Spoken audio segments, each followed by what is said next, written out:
In this video, I'm going to show you how you can convert a subtask into a task in ClickUp. If you find this video helpful, I'll kindly request that you support me by liking the video and also by subscribing to this channel. Alright, so as you can see, I have here quite a number of tasks, and under task 2, I have this task 3 as a subtask. However, I like to go ahead and remove this task 3 as a subtask and make it a task on its own.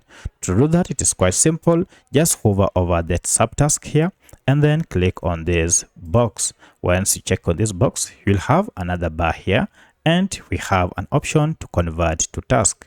Now, if you click on it, you can see task 3 will be moved from being a subtask to a task on its own.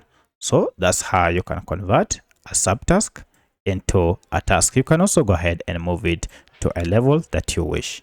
If you have any other question, kindly let me know in the comment section. Otherwise, thanks for watching and let's meet in the next video.